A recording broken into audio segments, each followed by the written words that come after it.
Hey guys, welcome back to Hope with Jonathan. I'm your host, kidney transplant recipient Jonathan Trailer.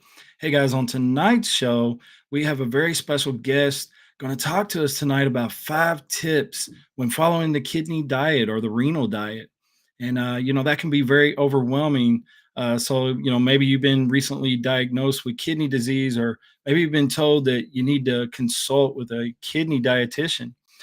Maybe you've been told that you need to start following a renal diet. Um, and so all that can cause a lot of anxiety. It can cause a lot of fear, a lot of trauma. You got a lot of questions. You're just wondering how do I even start? Where do we begin? And so we wanted to do a podcast tonight where we talked about 5 tips following the renal diet, and what better guest to have on the show than kidney dietitian Kellsey Reed. And so I'm really, really excited to have her on the show tonight. It's going to be really, really exciting. I hope you guys will find some helpful, beneficial information with this show. You're going to really, really enjoy Kellsey. She's got a great personality. And I want to go ahead and welcome her to the show tonight. So let's welcome to the show Kellsey Reed.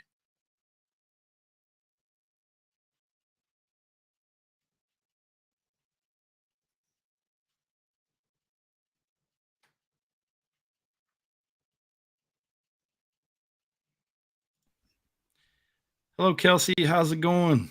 Hey, Jonathan, I'm good. How are you? It took me a second there to find my button, but I found it. Awesome. I'm excited to be here. Yeah, it's really, really exciting to be back. As you guys know, I took a small break, started working and getting involved in my career, but I wanted to start doing more podcasts again. And I thought, you know what, we're gonna contact Kellsey, and we had done some in the past, and reach out to her and see if she would like to do one with us. So really excited to have you. Yeah, I'm excited to be here and congratulations on, getting back to your career and starting work and all that. That's so exciting. So I wish you the best. I appreciate that. It's a huge blessing to be able to do it again, and I wouldn't be able to do what I do every day if it wouldn't have been for my donor. So shout out to my donor and my donor family. My life has been forever changed because of that. But on that note, for all the ones that may come across this video later on that don't know who Kellsey Reed is, why don't you introduce yourself and tell us a little bit about yourself? Yeah, of course. So, for those of you who may not know me, I am a kidney dietitian. I'm based in the Philadelphia area on the East Coast, so a little ways away from Jonathan. And I Yep. work with clients from all over the country. So, clients who have CKD or maybe, stage one all the way to stage five. So, I work with a really wide variety of people with CKD to help them learn how to eat for their kidney disease in a healthy way for the rest of their life. My goal with my clients is for them to feel confident with eating so they can go to the grocery store or go out to eat and do everything else in life with total confidence when it comes to eating. And as Jonathan knows, I used to work in dialysis, and that is really where I saw just such a lack of support given to those in the kidney community in terms of eating for their kidney disease, no matter what stage. And my dialysis patients would tell me, "Oh yeah, we weren't told anything. We were just told, 'Hey, I'll see you on dialysis.'" And that is what really got me started in my private practice, helping people before dialysis to give them that support that they deserve, because it's just completely mind blowing that a lot of people with CKD don't get any support or guidance on what to eat for CKD. Absolutely, yeah. I mean, before I ever got diagnosed with kidney failure and crashed into dialysis, a lot of people know my story.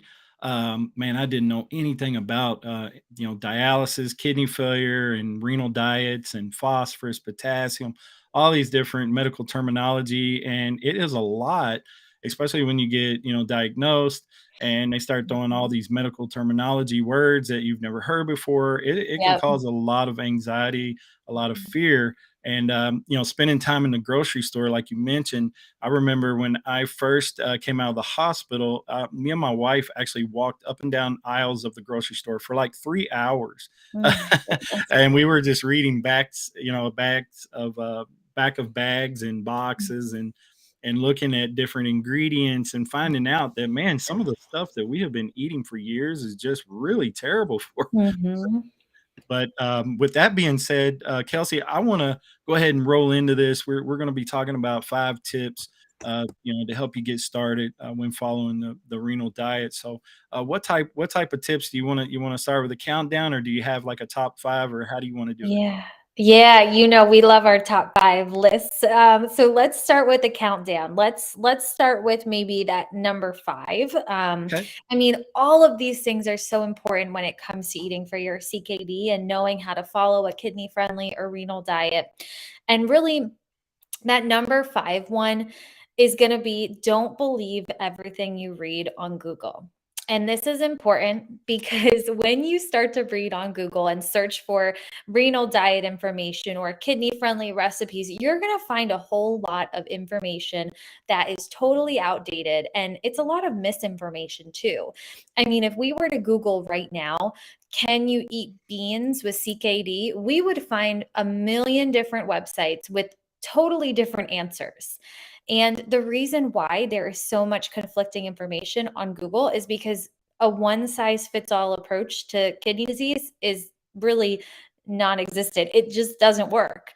And so when you read all these things online, it can start to confuse you and overwhelm you even more. So before you get confused, before you get overwhelmed by this, just avoid it if you can.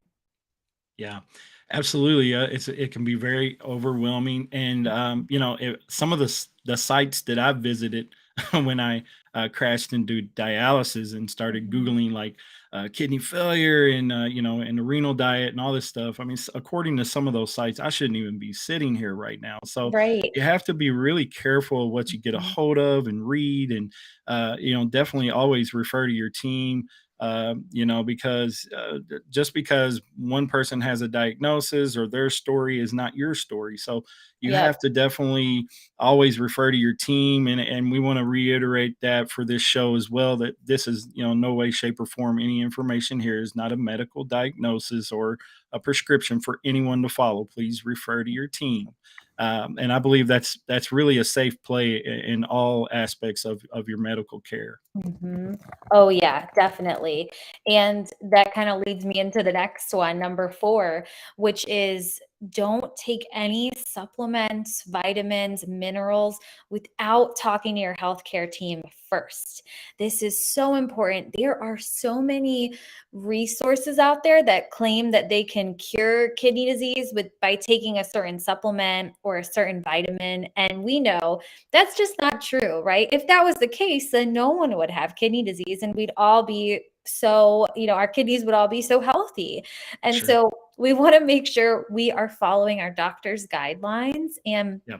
one thing that I do want to make everyone aware of is our kidneys are responsible for filtering out all the toxins, all the waste products in our body.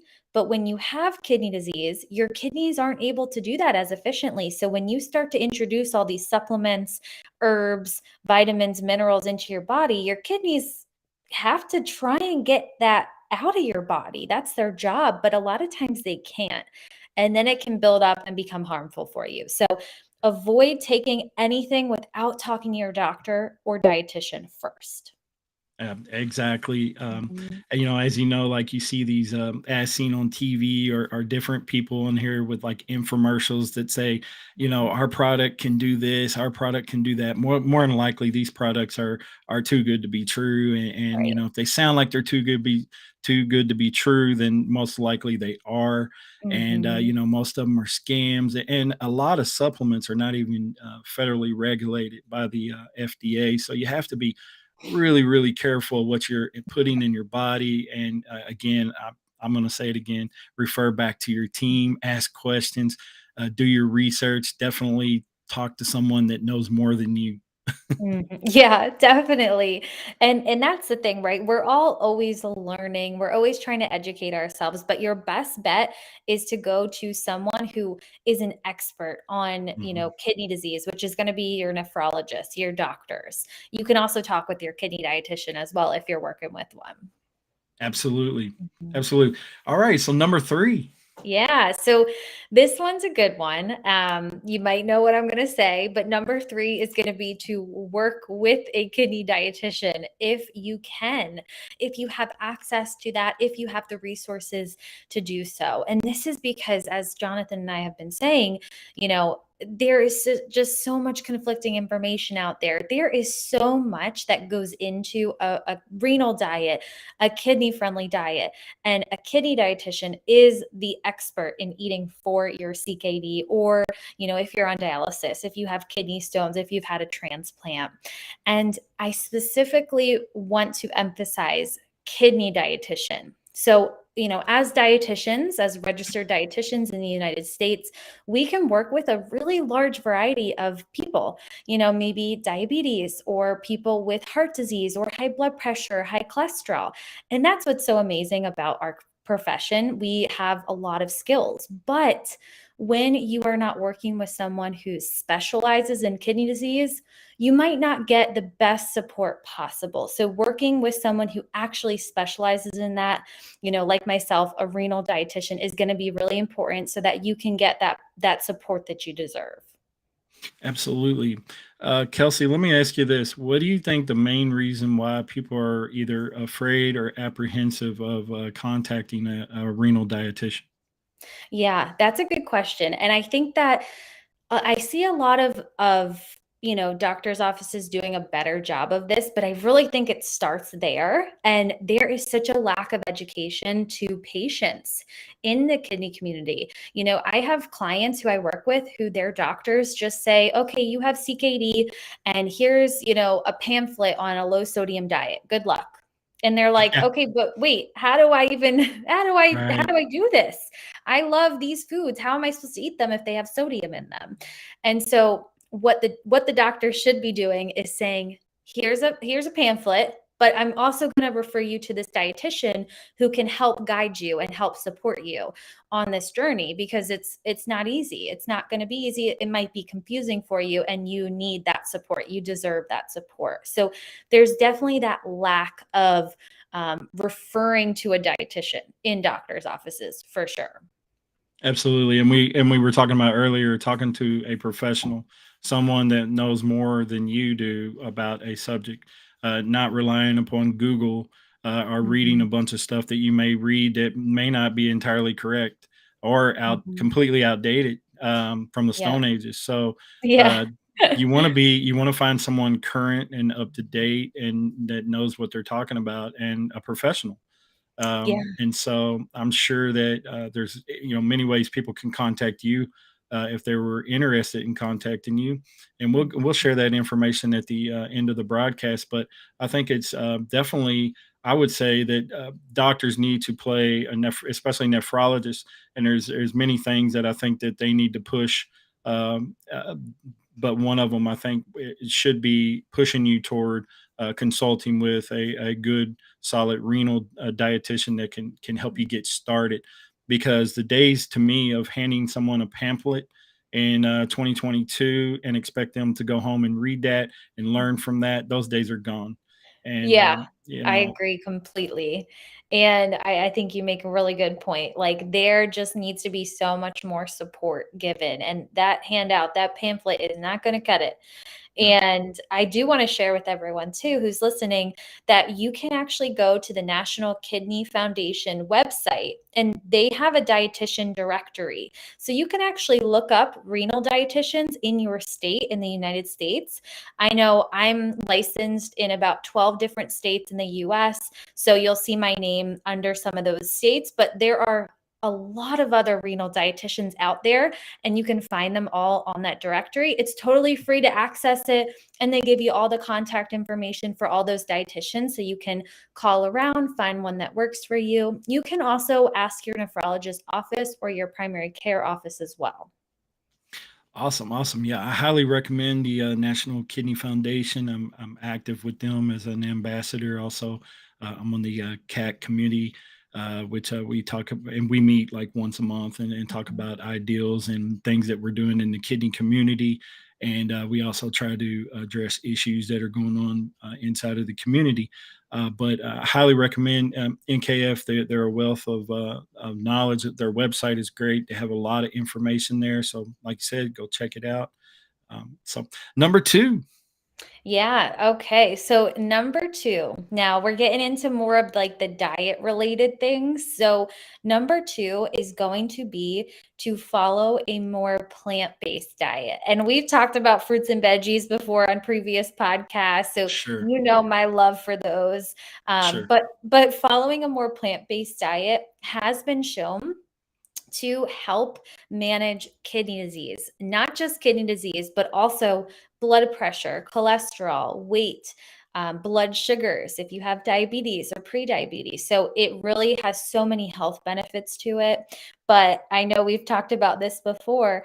Plant based doesn't mean you have to follow a vegan diet. Plant based really just means adding in more plant foods. So this is sure. fruits, vegetables, whole grains, those nice plant foods that are going to have fiber and lots of vitamins and minerals in there.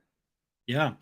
It's surprising that some would find out if you do the research that plant-based diet, there are certain plants and vegetables and things like that that actually have the necessary nutrients and protein and things like that. Mhm. So you can actually find protein from vegetables and different sources other than just eating meat all the time. Am I correct Yes. about that, Kelsey? Yes, I love that you said that. That is exactly right. And that's something I help coach my clients with because before you're on dialysis, you likely need a protein restriction. But again, this is very individualized. You need to work with your dietitian to make sure that that's the right fit for you. Sure. But once you're on dialysis, you likely need more protein. But either way, you can start to follow a more plant based diet and get protein from plant foods. Like, for example, quinoa is a whole grain that maybe some of us have heard of or seen at restaurants or in the grocery store.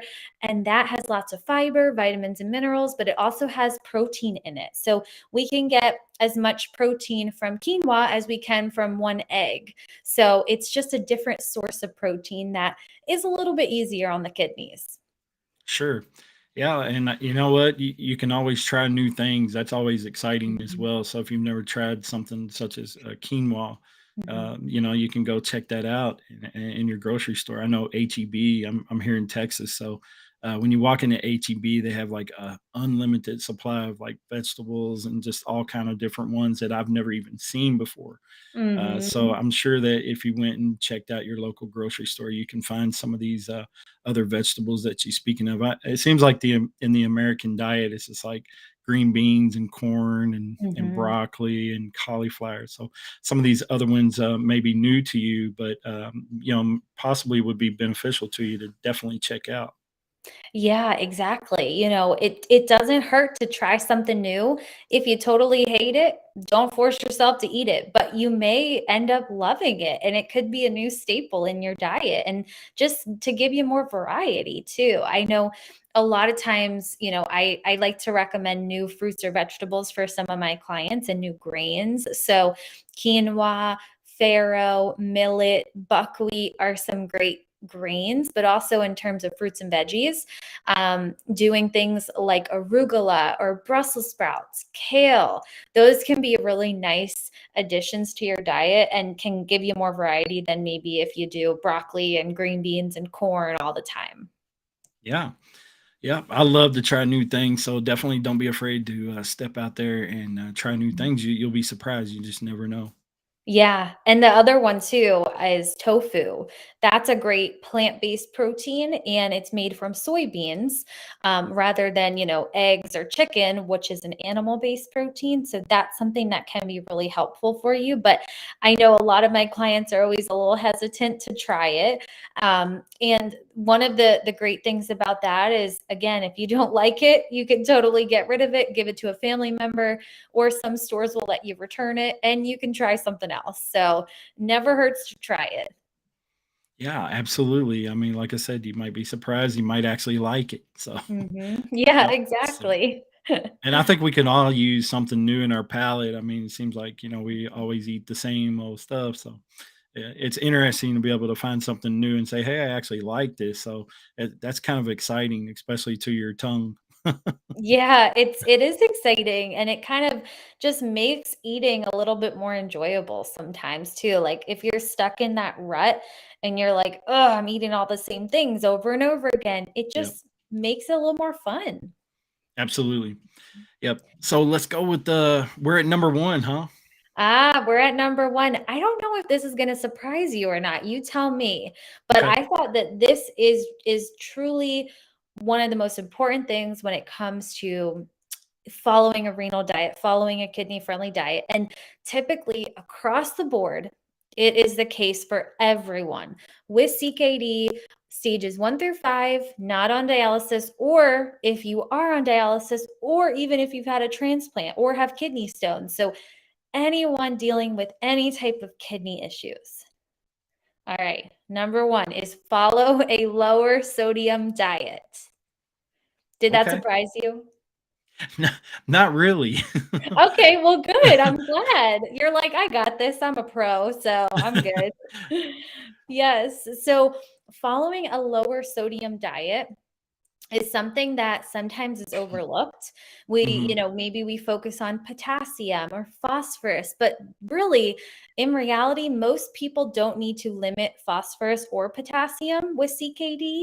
Hmm. But sodium is a nutrient that affects blood pressure and kidney function. So, if we're following a lower sodium diet, we're helping to protect the heart and the kidneys, which is so important for managing kidney disease, no matter if it's, before dialysis, during, or transplant, whatever, stage of kidney disease you might be in. And, uh, when it comes to following a low sodium diet, this doesn't always mean you have to completely cut out salt or salty foods, but it really means that you should start trying to be very mindful of how much salt you're actually getting in a day, how much sodium you know, you're consuming each day because it might be more than you actually realize. Oh, absolutely. I guess the reason why I wasn't surprised is because I'm already a kidney patient, so Yeah. I pretty much know I got to watch my sodium. But even after transplant, as you guys know, I'm a kidney transplant recipient, but it is just a treatment for kidney disease. So you do have to be mindful, even with a transplant. You have to be mindful of how much sodium you're taking in as well. So it's definitely a good thing to practice. I'll be honest with you, before I experienced kidney failure, I was actually putting salt on my food every time I went to a restaurant. That all stopped once I got diagnosed with kidney failure and on dialysis. I completely abstained from salt, from putting or adding salt, I should say. And Mhm, I remember being like really good at it, like not adding any sodium, and the taste of food just completely changed for me. mhm, And once I got transplanted, my phosphorus levels were still extremely low. So the nephrologist said, you need to take your husband and go get a fast food cheeseburger or something. We got to get his phosphorus up. So they went and told me to go get a chocolate shake. I'm not recommending this to anyone. I'm just telling you what my nephrologist told my wife. They said we got to get his phosphorus up extremely low. He's been on all these binders and really being mindful. So we got to get it back up a little bit. So they took me to, I think we went to a Mexican restaurant, and I kid you not, like I tasted the food and I was like, wow, this is so salty, and so like you were talking about, it's amazing how much salt and sodium is already added to our meals, especially a lot of like box meals, frozen meals, things that are, have to be stored for a long time or have a long shelf life. Most of them have a lot of, sodium and salt in them. You don't need to, add any sodium or salt to them because they're full of sodium. So yeah, you definitely have to be mindful of those type of things. Yeah, definitely. And you are exactly right. When you go out to eat, that's typically where you're going to get the most sodium in your diet from. If you're someone who doesn't go out to eat often, then you probably don't have to worry a whole lot about your sodium intake unless you're adding salt to everything. But if you are going out to eat, that is totally doable. You can definitely fit that into a renal kidney friendly diet. But I would definitely suggest trying to make some tweaks and maybe some modifications to some of your meals to cut back a little bit on sodium, like in the dressings, the salsas, sauces. That's where you're going to find quite a bit of it because they use it to flavor their foods, right? They want their Absolutely. restaurant food to taste amazing so that you keep coming back. Absolutely. Hmm. Absolutely. So we've covered, 5 tips, for following the renal diet, which has been excellent. It's been awesome. But for those, you mentioned this just a second ago about fast food.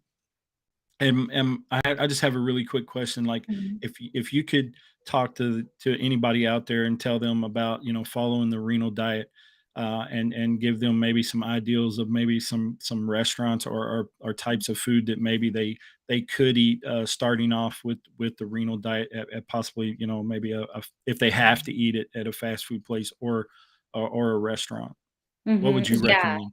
Oh, yeah, that's a great question. So, when it comes to going out to eat, like I said, you want to try and ask for those modifications, maybe little tweaks to your food if you can to cut back on sodium.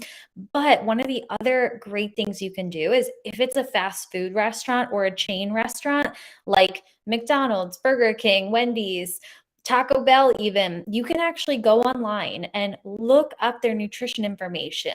And so, what I'll do for a lot of my clients who want recommendations for some of those places is I will go on their website, look up the nutrition information, and look at the sodium. And I'll pick the lower sodium options for them so that they know what some great options are. Now, Taco Bell is actually a better option for those with kidney disease because they do have some lower sodium items on the menu. They have more plant-based items on the menu. So Wow. if you like Taco Bell, that can fit definitely into your diet. And Taco Bell even has dietitians working for them to help them develop their menu and nutritional information. So that is a great plus, right? They have a dietitian on their side, which is nice. Wow. Another one, yeah, isn't that cool? I would have never thought Taco Bell. Like, wow. Yeah. Yeah, actually, they've done a lot of revamping of their food and menu over the last few years. And when you look at the nutrition information, it's actually pretty doable. Now, all fast food is going to be high in sodium. That's True. something that you're not going to be able to avoid, but you can choose the lower sodium options for sure. True. I also like to recommend like Subway, and some people don't have it in their area. Some people do. Some people hate it. Some people love it, but Mhm. you can get some really nice options there. I know my clients love the Veggie Delight. You can pick your bread, maybe you get a whole grain one, maybe you add cheese, maybe you don't, and you load it up with veggies. That's a nice option that's kidney friendly, lower sodium, or plant based. What about their bread though? I mean, is there a certain bread? Because they have different, types of breads and, so Yeah.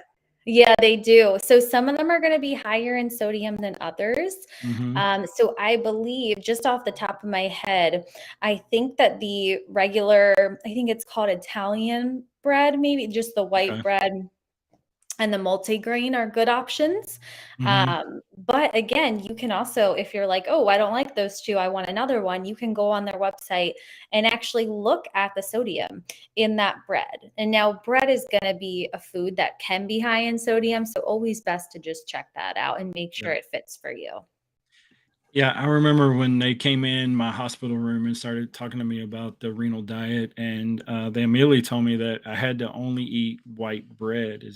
Yeah. Is that a recommendation that you, uphold as well? No, that is definitely not a recommendation I would tell people with kidney disease, no matter what stage you're in. And the reason why is because that is very outdated information. And that is something that used to be told to a lot of people because whole grain bread, whole grain pasta, brown rice can have more potassium in it. But it also has more fiber and usually more nutrients in it, which is what we want. That fiber and those vitamins and minerals really can help control your kidney disease, your heart health, your blood sugars a lot better. So, choosing those whole grain, whole wheat products is really important. And a lot of people don't need to limit potassium. If you do, of course, keep that in mind. But if you don't, there's no reason to avoid whole grain or whole wheat products. Awesome. Awesome. Well, guys, listen, we have been on for around 30 minutes, and I like to keep these kind of short to where people will want to continue to watch them. Uh, Lots of information has been packed into these 30 minutes, so it's been incredible.